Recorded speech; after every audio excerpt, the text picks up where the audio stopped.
지난주와 이번 주를 저는 그 예배에 관련돼서 하나님의 말씀을 나누고 있습니다. 우리 지난주에 못 오셨더라도 정말 예배자로 우리가 서려면 우리는 먼저 하나님께 맞춰야 되죠. 하나님께 맞춰야 그 예배가 예배됩니다. 그리고 그냥 마음을 드리는 것으로 끝나는 것이 아니라 몸과 마음을 들여 하나님께 헌신할 때 그 예배의 능력이 나타납니다. 그리고 마지막으로 우리의 마음과 태도가 능력의 근원이 나에게 있지 않고 우리 하나님께 있음을 고백할 때 그 예배가 하나님 기뻐하시는 예배가 된다고 말씀을 나눴습니다. 그렇다면 오늘 말씀의 제목은 무엇이냐면 우리 예배에 꼭 필요한 것, 그 제목으로 여러분들과 말씀을 나누려고 하는데, 여러분 예배에 꼭 필요한 게 무엇일까요? 저는 그것을 하나님의 임재라고 확신합니다. 하나님의 임재가 있을 때 그 예배가 예배되는 것이죠. 그래서 예전부터 한국교회의 믿음의 선배들이 그 부흥회를 할 때 보면 그렇게 강사 목사님이 회개를 강조하셨고 정말 참회하는 마음, 통탄하는 마음을 말씀하셨어요. 그 이유가 무엇이냐? 하나님의 임재가 가능하려면 하나님의 임재는 죄가 없는 곳에 하나님의 임재가 나타나기 때문에 그렇습니다. 성경을 보면 그 구약에 하나님께서 이스라엘 민족에게 제사의 제도를 허락하시는 걸 볼 수 있습니다. 근데 이 제사를 하나님이 왜 이스라엘 민족에게 허락하시고 요청하셨느냐? 이 제사를 통해서 하나님이 그들과 함께 있기를 원하셨던 거예요. 이 제사의 제도를 통해서 그들의 죄가 용서받고 그 죄가 없는 곳에 하나님이 임재하심으로 그들을 사랑하사 그들과 함께 거하길 원하시는 마음으로 하나님은 이 제사의 제도를 주신 겁니다. 어떤 형식을 주신 것이 아니라 하나님의 임재를 위해서 이 제사의 제도를 주신 거예요. 그렇다면 하나님께서는 이 제사의 제도를 주시면서 선언하는 선언이 있습니다. 그것이 오늘 우리가 읽은 본문 레위기 17장 11절 말씀인데 자막으로 나올 겁니다. 여러분 중요한 말씀이니까 한 목소리로 우리 함께 읽어보도록 하겠습니다. 레위기 17장 11절 말씀입니다. 육체의 생명은 피에 있음이라. 내가 이 피를 너희에게 주어 제단에 뿌려 너희의 생명을 위하여 속죄하게 하였나니 생명이 피에 있으므로 피가 죄를 속하느니라. 아멘. 여러분 무엇이 죄를 속한다고요? 피가. 그럼 이것이 구약에만 나타나는 말씀일까요? 그렇지 않습니다. 히브리서 말씀을 함께 읽을 텐데 번역을 새 번역으로 읽는 것이 더 다가오기 때문에 제가 새 번역을 요청해서 자막에 나올 겁니다. 한번 우리 한 목소리로 히브리서 9장 22절 새 번역으로 함께 읽겠습니다. 율법에 따르면 거의 모든 것이 피로 깨끗해집니다. 그리고 피를 흘림이 없이는 죄를 사함이 이루어지지 않습니다. 아멘. 여러분 무엇이 죄를 속한다고요? 피가. 여러분 이건 선언이에요. 창조의 하나님께서 선언하신 내용입니다. 이유를 우리는 알 수 없습니다. 그러나 하나님은 분명히 이 천지를 창조하신 하나님께서 피가 죄를 속한다라고 말씀하시는 거죠. 그래서 제사를 지낼 때 짐승을 잡아서 피를 흘리는 것입니다. 그런데 묻습니다. 이 제사의 제도를 자세히 살펴보면 요즘은 드리지 않기 때문에 여러분들의 머릿속으로 그려보셔야 돼요. 그냥 단순히 짐승을 잡는 것이 제사일까요? 그리고 피 흘리는 것이? 아닙니다. 성경은 이 제사의 제도에 한 가지 큰 특징을 하나 두고 있는데 그게 무엇이냐면 단순히 짐승을 잡는 것으로 끝나는 것이 아니라 그 짐승을 잡을 때 그 짐승을 잡는 제사의 주체인 그 사람이 그 짐승에게 안수를 하는 것이 특징입니다. 그러면 이게 무슨 차이냐? 그 짐승을 잡아서 피를 흘릴 때 그가 안수함으로 그의 죄가 그 짐승에게 전가되는 거예요. 그때 그 짐승이 피 흘림으로 죄를 사하는 겁니다. 그래서 단순히 짐승을 잡는 이 도살의 행위와 이 제사의 행위가 별반 차이가 없을 수도 있어요. 그런데 큰 차이는 무엇이냐? 이 짐승에게 하나님께서 그의 마음에 있는 죄악을 안수함으로 그가 그 짐승에게 죄가 전가됨으로 그 짐승의 피가 죄를 사하는 것이지, 그냥 짐승을 잡아서 피 흘린다고 죄가 사해지는 게 아니라는 거예요. 그렇다면 묻습니다.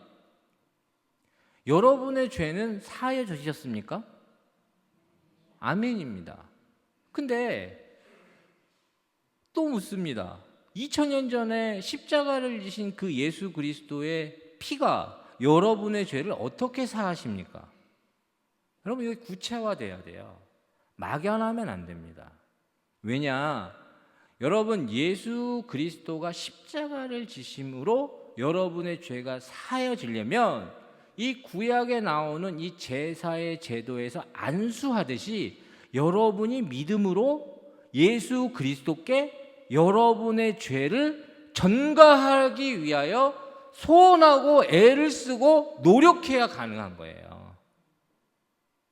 단순히 예수님이 십자가를 지심으로 여러분의 죄가 그냥 사하여지는 것이 아니라 여러분이 그 십자가의 보혈에 여러분의 죄가 예수 그리스도께 전가됨으로 그의 피가 여러분의 죄를 사한다는 것을 여러분이 믿으셔야 되는 거예요. 여러분, 그럴 때 죄가 사하여지는 것입니다. 여러분, 죄가 그 십자가의 피 흘리심으로 사하여질 때 무엇이 나타나느냐? 그때 하나님의 임재가 나타나는 거예요. 그때 하나님의 임재로 하나님께서 우리와 함께 거하시는 겁니다.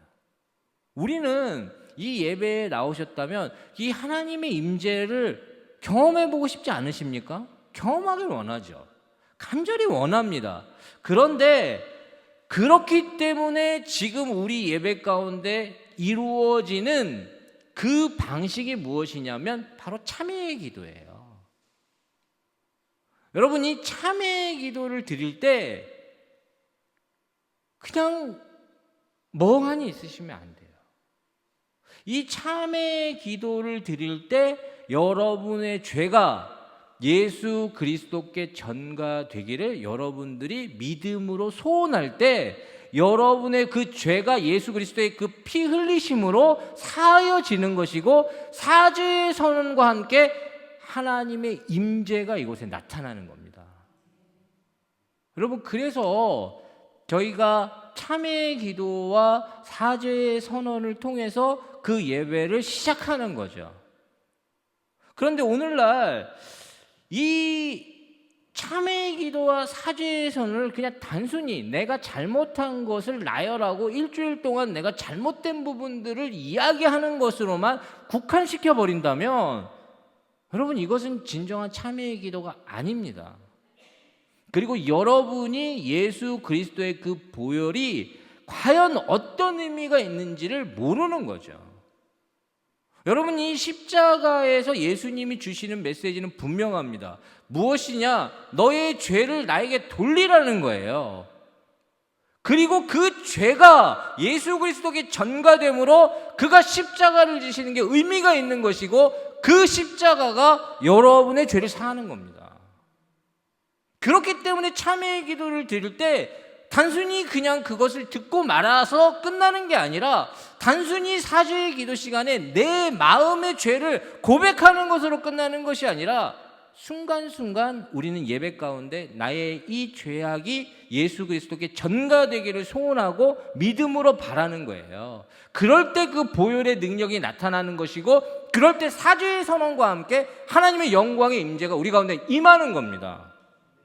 여러분, 이렇듯 이게 그냥 단순하게 순서에 그냥 맞추려고 맞추는 게 아니에요. 반드시 이 사죄의 선언은 하나님의 임재를 선언하는 것이기 때문에 우리는 이 사죄의 선언을 통하여 하나님의 임재를 경험하기를 간절히 바랄 때 우리 가운데 나타나는 거라는 겁니다. 그렇다면 저는 또 질문합니다. 여러분 구원 받으셨습니까? 본질적인 질문인데 구원에 진정한 확신이 있으십니까? 아멘 하신 분 주의 이름으로 축원합니다. 그런데 이 구원의 확신을 이야기할 때 사실은 이게 우리가 좀 너무 막연한 거예요. 그래서 제가 예전에 교회를 섬길 때 교구를 맡을 때를 보면 이제 특별히 이제 남성 집사님들을 주로 선택합니다. 물론 여성이라고 예외는 아니에요. 그러나 남성 집사님들이 이 치열한 삶의 현장에 더 많이 노출되어 있기 때문에 제가 물어봐요. 집사님 구원 받으셨습니까? 그러면 어떤 분은 확신 있게 얘기하시는 분도 있지만 어떤 분은 되게 얼버무리고 이렇게 도망가듯 가려고 한단 말이에요. 그럼 제가 반드시 붙잡습니다. 이리 오세요. 이리 오시라고. 그럼 딱 와요. 구원의 확신이 있으시냐? 그러면 이분이 솔직하게 얘기를 하시는데 어떻게 얘기하냐면 목사님 제가 이번 주에는 컨디션이 좀 좋지 않습니다. 다음 주에 내가 일주일 동안 열심히 살고 목사님 한번 다시 만나면 어떻겠습니까? 라고 제안을 하시더라고요. 귀엽더라고요. 그래서 제가 그럼 다음 주에 한 번 더 물어보겠다. 그렇게 하고 그분을 이제 다음 주에 만나기로 약속을 했는데 여러분 근데 이 이야기가 단순히 그 남성분의 이야기일까요? 그 남성분이 왜 그랬을까요? 아니 뭐 회사 생활을 하시면서 뭐 술도 한 잔 드셨을 수도 있죠. 뭐 좀 그런 일들을 행했을 수도 있지요. 여러분 그래서 그분이 이게 자신 있게 얘기를 못 하는 거예요. 저는 그 마음을 너무 잘 헤아립니다. 뭐 그럴 게 아니죠. 그런데 여러분 그런 분들에게 제가 오늘 하나님의 말씀으로 다시 한번 이야기를 나누겠습니다. 고린도전서 12장 3절 말씀을 우리 함께 자막에 나올 텐데 읽어보겠습니다. 고린도전서 12장 3절. 그러므로 내가 너희에게 알리노니 하나님의 영으로 말하는 자는 누구든지 예수를 저주할 자라 하지 아니하고 또 성령으로 아니하고는 누구든지 예수를 주시라 할 수 없느니라. 아멘. 말씀에서 뭐라고 얘기하죠? 말씀에서 누구든지 성령이 아니고서는 예수를 주라 고백할 수 없다라고 얘기합니다. 여러분 이거 굉장히 명확한 거예요. 여기 계신 분들은 할 수 있으니까 그냥도 할 수 있지 않나 이렇게 생각할 수 있지 않습니까? 절대 그렇지 않습니다. 성령이 아니고서는 예수를 주로 고백할 수 없는 거예요. 그렇다면 그 마음에 예수님이 고백이 된다면 여러분 그건 하나님이 주신 마음이에요. 그건 하나님이 주신 마음이지 여러분의 컨디션이나 여러분의 한 주간의 생활 상태 때문에 주어지는 게 아니라는 겁니다. 그 고백이 있어야 여러분 그 고백을 통해서 우리에게 구원의 확신이 이루어지는 겁니다. 저는 여러분의 삶 속에 구원의 확신이 흔들린다면 여러분이 지금 여러분의 신앙을 어떻게 고백하고 있는지 점검하시면 여러분 명확해집니다. 왜냐하면 하나님이 아니고서는 여러분들이 예수를 주로 고백할 수 없는데 여러분들이 고백할 수 있는데도 고백하지 않기 때문에 그것이 막연해지는 거예요. 이 말씀을 잘 이해를 못하실 것 같아서 오늘 본문을 선택한 겁니다. 로마서 10장 9절에서 10절 말씀을 우리 이 말씀도 중요하기 때문에 한 목소리를 읽겠습니다. 로마서 10장 9절에서 10절 말씀입니다. 내가 만일 내 입으로 예수를 주로 시인하며 또 하나님께서 그를 죽은 자 가운데서 살리신 것을 내 마음에 믿으면 구원을 받으리라. 사람이 마음으로 믿어 의에 이르고 입으로 시인하여 구원에 이르느니라. 아멘. 여러분, 무엇을 얘기하고 있죠? 마음으로 믿어 의에 이르고 입으로 시인해서 구원에 이르는 거예요. 여러분, 그래서 구원의 확신은 여러분이 컨디션이 안 좋거나 한 주간 동안 잘못 살아서 흔들릴 게 아니고 여러분이 고백을 통해서 구원의 확신이 확실해지는 겁니다. 여러분, 오늘 이 자리에 오실 수 있다는 건요, 제가 정말 좋아하는 말인데요. 무엇이냐면 예수님이 믿어지는 게 이게 기적 중에 기적입니다. 이게 우연일 것 같으십니까? 절대 우연이 아니에요. 예수님이 믿어지기 때문에 이 자리에 오실 수 있는 것이고, 이 자리에 오셨다는 건 예수님이 믿어지는 은혜가 여러분들에게 이미 나타난 거죠. 그러면 그 구원의 확신을 어떻게 확인할 수 있다고요? 고백을 통해서 확인해내는 거예요. 마음으로 믿어 의에 이르고 입으로 시인해서 구원에 이르는 것이 바로 오늘의 말씀의 주제이죠. 그런데 여러분, 살아가다 보면 사실은 이렇게 잘 이야기하고 고백하는 걸 소홀히 할 때가 있어요. 그래서 우리가 이렇게 어떤 여성을 이렇게 좋아하게 될 수 있거나 남성을 좋아하게 될 수 있잖아요. 그러면 서로 좋아하는 마음만 있으면 같이 살면 괜찮겠다라고 생각하실 수도 있나요? 여러분, 그냥 그렇게 하면 안 되죠. 그냥 좋아하는 감정이 있을 것 같아서 그분과 함께 결혼 생활을 한다든지 부부의 인연을 맺는다는 건 불안정한 관계일 뿐이에요. 여기 계신 여성분들에게 질문합니다. 남편분이 그냥 우리 서로 괜찮으니까 그냥 손 붙잡고 살자 그러고 살자 그러면 그냥 사시겠습니까? 우리 아내는 절대 안 그럴 겁니다. 그럼 어떻게 해야 되느냐? 고백을 해야죠. 내가 당신을 사랑한다고 고백을 해야 되고, 그 여성이 그 남성을 사랑한다고 고백을 해야 이 사랑이 이루어지는 것이고, 이 사랑의 확신이, 이 관계가 분명해지는 거예요.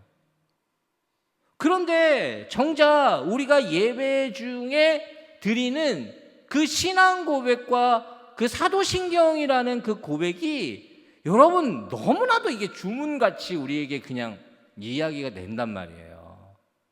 이게 주문인지 고백인지 구분이 안 가는 현실을 우리가 살고 있다는 사실입니다. 이게 뭐지 뭐와 같은지 아세요? 그냥 눈 감고도 그냥 출술술술 애우는 거예요. 뭐하고 같냐? 구구단하고 같아요. 2는 2, 2는 4, 2, 3, 6. 그래갖고 뭐 중간에 물어보면 처음부터 외워야 그거 알 수 있지, 이렇게 하는 구구단과 같은 거죠. 그래서 이게 사도의 신조인 이 사도신경이요, 여러분 어떻게 제정된 건지 아십니까? 이 사도의 신조인 사도신경은요, 엄청난 대가를 치르고 제정된 거예요. 이 사람들이 그 로마의 극심한 핍박을 받으면서 교부들이 신앙을 지킬 수 있었던 힘은 그들에게 그 신앙의 고백을 통한 구원의 확신이었다는 걸 그 사람들이 알게 된 거예요. 그래서 그 니케아 회의라고 하는 그 콘스탄틴이 기독교를 로마의 국교로 제정해서 교부들을 모았습니다. 지금 말하면 목사님들이죠. 근데 그 목사님들이 어떤 상태였냐? 몸이 제대로 된 사람이 아무도 없을 정도였던 거예요.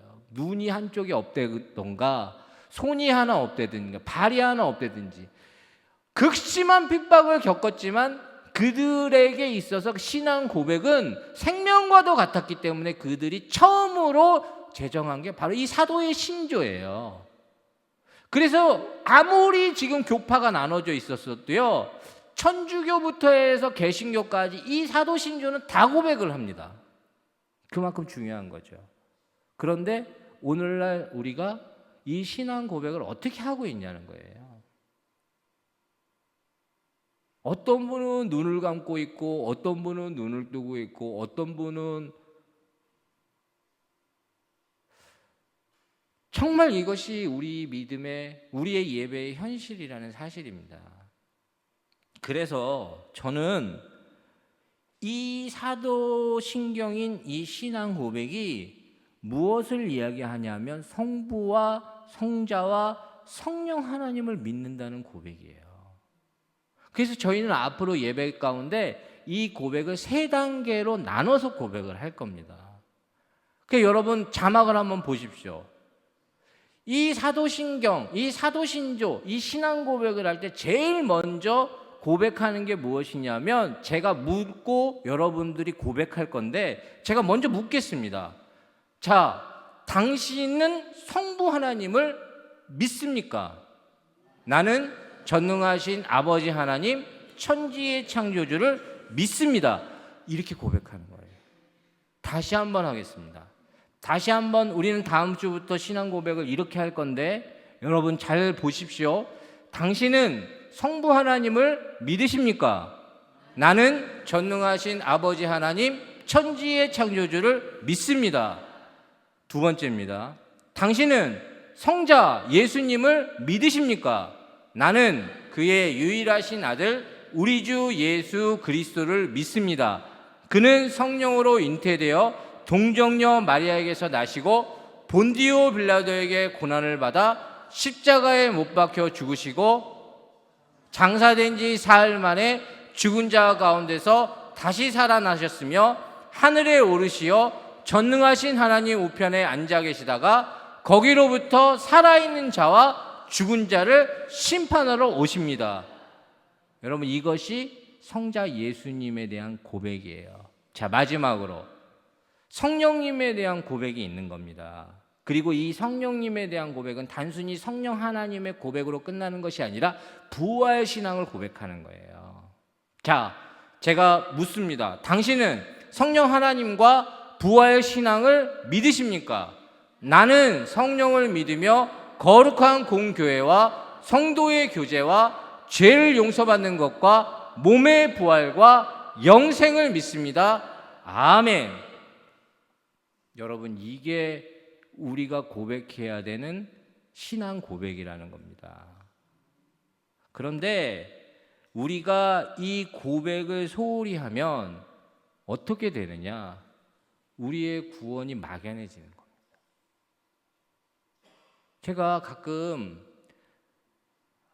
어린 아이들에게도 물어보고 성인분들한테도 물어보고 연세 많으신 분들한테도 물어보는 게 있는데, 예수님은 누가 죽였냐고 물어봅니다. 그러면 자신 있게 얘기하시는 분들 중에 어떤 분이 있냐? 그 당시에 로마 군인이 죽였대요. 맞을 수도 있습니다. 그러나 그 당시에 로마 군인이 예수님을 죽인 것으로 끝나면 당신과 예수님이 상관이 없습니다. 예수님을 누가 죽였느냐? 예수님을 죽인 사람이 바로 당신이라는 거예요. 당신의 죄가 예수 그리스도를 십자가를 지게 하신 것이고 그 십자가의 피가 여러분의 죄를 사하는 것입니다. 여러분 이것이 고백이에요. 이 고백이 없는데 예수님을 그 당시에 로마 군병이 죽였다라고 그렇게 얘기하고 끝나버리면 우리의 그 신앙은 너무나도 막연해지는 것이고 그 신앙은 힘을 잃는 것이죠. 순간의 어려움에 그냥 함몰되는 거예요. 오늘 우리가 왜 이렇게 약해졌느냐라고 얘기를 하신다면 제대로 된 신앙 고백이 없기 때문에 약해진 겁니다. 하나님께서 온 인류를 위해서 예수님을 보내셨다고요? 맞을 수도 있지만 틀릴 수도 있습니다.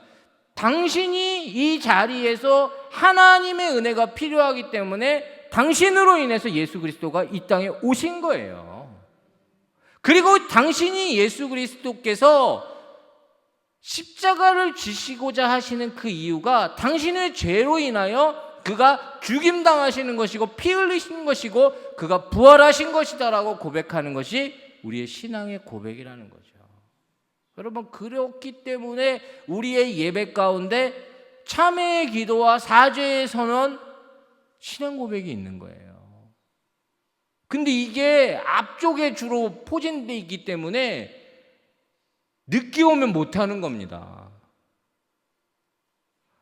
가끔 예배 시간을 잘 이렇게 좀 계산하시는 분들이 계신데요. 어떤 분들이 있냐면 앞에는 조금 애매하니까 설교 시간에 맞춰서 오시는 그런 성도들이 한국교회에 굉장히 많습니다. 생각보다.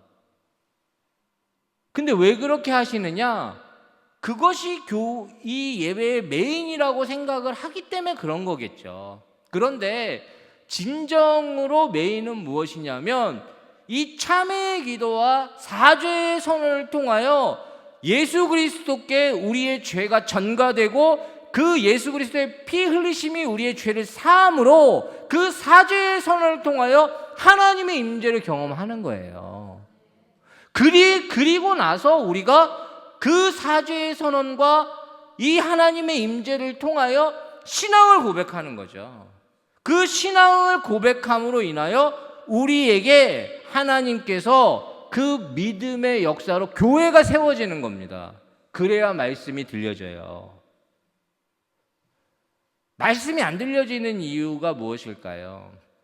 말씀의 은혜를 받지 못하는 이유가 무엇일까요? 여러분, 그건 여러분의 그 심령에 하나님의 임재가 부족하기 때문에 그런 거예요. 저 자신도 모태신앙입니다. 어렸을 때부터 교회를 다녔어요.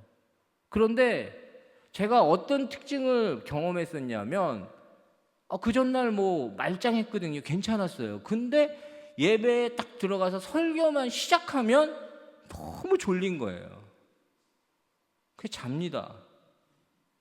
눈을 잠깐 감았다 떴는데 말씀 끝나고 기도하더라고요. 이게 한 주만 그랬냐? 아닙니다. 매주 그런 현상이 일어나는 거예요. 왜 그랬을까? 왜 그랬을까? 제가 목회자가 돼서 생각을 해보니까 제 마음 가운데 그 하나님을 향한 그 마음도 부족했지만 제가 말씀드린 그 예수 그리스도의 그 보혈에 내가 나의 그 죄가 전가되기를 소원하고 그 사죄의 선을 통하여 하나님의 영광의 임재가 무엇인지를 아무것도 모르는 상태에서 그 자리에 앉아 있으니 말씀이 안 들리는 거예요. 내 신앙의 고백이 없으니 내 신앙의 그 고백을 통하여 하나님께서 믿음을 쌓으시고 믿음을 세우시는데 그게 없으니까 안 되는 거죠. 그 예수님께서 제자들에게 계속 물어보시는 게 무엇입니까? 너희는 나를 누구라 하느냐는 거 아닙니까? 너희는 나를 누구라 하느냐? 그때 베드로가 무엇을 얘기하죠? 주는 그리스도시요 살아계신 하나님의 아들이십니다라고 고백할 때 예수님께서 정확하게 얘기하십니다. 내가 그 고백 위에 교회를 세우리니 음부의 권세가 이기지 못하리라. 여러분, 그렇게 해서 교회가 세워지는 거예요. 여러분의 믿음이 그 고백을 바탕으로 세워지는 겁니다. 근데 그게 안 되니까 말씀이 안 들리는 거죠. 말씀을 들을 귀가 없는 것이 아니고 여러분들이 그 순서가 얼마나 의미가 있는지를 모르는 상태에서 쓱 지나가니까 말씀이 여러분들에게 들려지지 않는 겁니다. 왠지 아십니까? 여러분이 말씀의 나눔은 저는 확신하는 게 무엇이냐면 이게 성육신하신 그 예수 그리스도를 말씀으로 우리는 그렇게 고백하지 않습니까? 여러분, 그 예수 그리스도의 그 나타나심이 이 사죄의 선언과 이 신앙의 고백을 통하여 우리 가운데 그 말씀이신 예수 그리스도가 찾아오시는 거예요. 그게 안 되니까 자꾸 서로를 탓하잖아요. 설교자는 청중을 탓하고 청중은 설교자를 탓하고. 여러분, 근데 예수 그리스도께서 나타나시고 하나님의 임재가 경험되면요, 누가 해도 어느 분이 해도 어느 분이 앉아 계셔도 여러분 상관없는 겁니다. 여러분, 그렇다면 저는 여러분들에게 그렇게 고백을 하고 이야기를 하는 이유가 무엇이냐면 우리의 예배에 꼭 필요한 건 하나님의 임재입니다.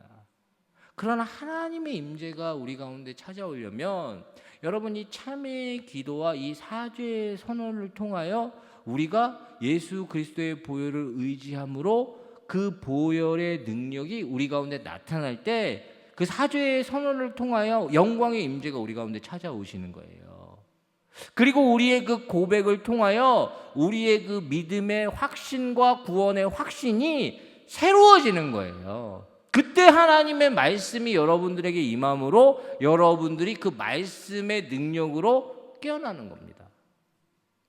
그래서 우리가 앞으로 예배를 할 때 이렇게 중요한 예배의 순서가 있다는 걸 말씀을 드리는 거예요.